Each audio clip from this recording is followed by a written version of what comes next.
Amy jolted awake, her head pounding and her stomach churning. She fumbled for her phone and winced at the bright screen.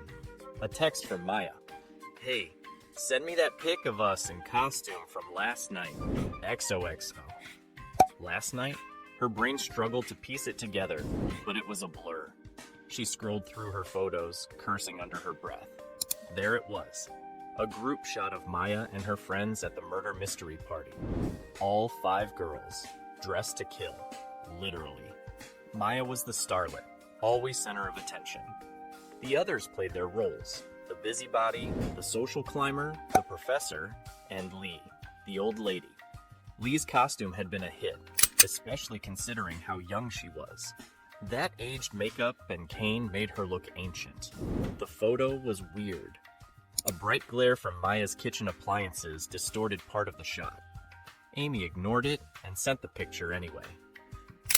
As she scrolled through the rest of her photos, her stomach dropped. There was a picture of something blurry, something that looked like a body, but the image was too unfocused to tell. Heart racing. She deleted the photo without thinking. Probably some dumb prank from the party. Too much tequila? Too much everything. She groaned, burying her face in the pillow. Her phone buzzed again. It was Maya. "Lee's dead. For real." Amy stared at the message. She blinked, then reread it. Dead? The room felt too small, closing in on her as panic clawed at her throat. She sat up in bed, the night before flashing back in fragments. The idea of a murder mystery party had sounded fun at first, but by the time everyone arrived, Amy wished she'd stayed home. She wasn't in the mood for all the acting, especially not after Maya insisted she play along. Amy had shown up late, skipping the costume, claiming a headache, but really she didn't want to deal with all of Maya's friends.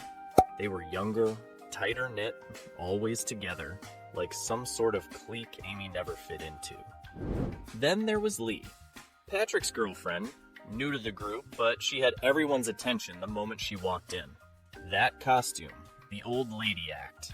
Amy didn't like her from the start, though she couldn't say why. Maybe because Matthew, Maya's boyfriend, couldn't keep his eyes off her. The party had been a mess of laughter, clues, and alcohol. Too much alcohol. Amy had stuck with her usual rule. No beer, just mixed drinks. But even that hadn't saved her from waking up with a hangover from hell. The game reached its climax when Lee was murdered in the bathroom.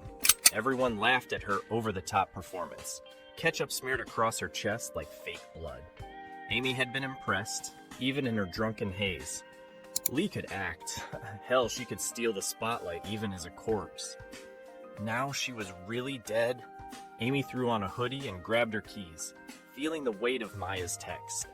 No way this is happening. The drive to Maya's place was a blur.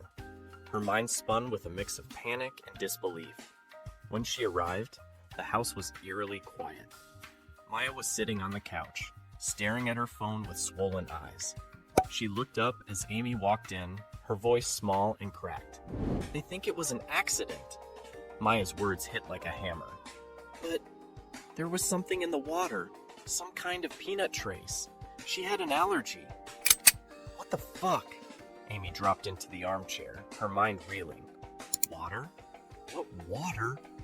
Maya rubbed her temples. "Remember when you handed out those bottles? We thought it'd be funny, to sober people up before heading home." A sinking feeling settled in Amy's gut. "Yeah, but wait, she drank that? She didn't seem..." Her voice trailed off. She couldn't remember Lee even drinking the water. She remembered Patrick being shit-faced, but Lee? Number. They're saying she didn't open it until she left. She started having an allergic reaction in the car with Patrick. He didn't even wake up until she was in full shock. The image from that blurry photo flashed in Amy's mind. The body, the confusion, the water bottle.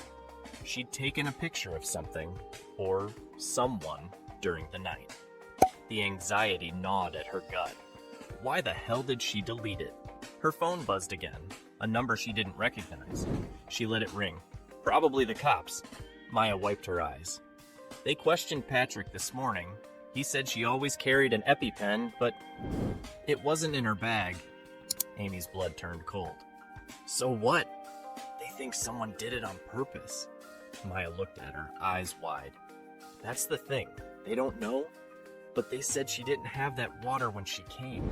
Someone gave it to her at the end of the night. At the police station, Amy sat in the sterile interrogation room, her leg bouncing nervously. Her brain was still foggy, and the officer's questions were making it worse. Officer Myers, a gray-haired man with a sharp look, leaned forward. Ms. Latour, can you remember anything about the end of the party? The goodbyes, maybe? She rubbed her temples. It's all fuzzy. I mean, we were all drinking. I remember people leaving in Ubers, but it's all a blur. The words tumbled out too fast. She couldn't think straight. Did you see anyone acting unusual? Myers pressed, his voice calm, but his eyes sharp. Everyone was drunk, Amy said, irritated. Nothing was normal. Myers frowned. Ms. Latour, do you drink often? Her jaw tightened. Not any more than anyone else. Is that a problem? He leaned back, crossing his arms. There's just a pattern here. You seem to forget a lot. Her chest tightened. I was drunk, okay? Sue me. She stared at him, daring him to push harder. Her phone buzzed in her pocket, but she ignored it. We have to check every angle, Ms. Latour. The water bottles. I didn't do shit, Amy cut in, her voice sharp now. Lee was fine when she left. I gave out bottles to everyone. It was a joke. No one was supposed to fucking die. The room was stifling. Her head throbbed. She needed air. She needed to think. There was something she was missing. Something important. Hours later, she was back in her apartment, sitting on the floor, staring at her phone. The message from Steven lingered on her screen. Ames, they'll release you. You didn't do this. But something gnawed at her. The photo she deleted. The one that felt so wrong. She wished she could get it back. There was something in it. Something she couldn't quite shake. She replayed the night in her head, bit by bit. And then it hit her. The reflection. The kitchen appliances. That wasn't a glare. It was Matthew. He was holding something. A water bottle. His fist clenched around something. A small round object, like a vial maybe, or a pill. Her heart raced. No fucking way. She dialed Maya, but it went straight to voicemail. Maya, call me. Now. Her hand shook as she ended the call. Could Matthew have done something? No, it didn't make sense. Or did it? He'd been weird all night, but no. She had to be wrong. But the image stuck in her mind. The picture she couldn't delete from her memory no matter how hard she tried. There was something Matthew wasn't telling them. Something nobody was seeing. The cops never saw that photo. But Amy, she couldn't forget it now. Even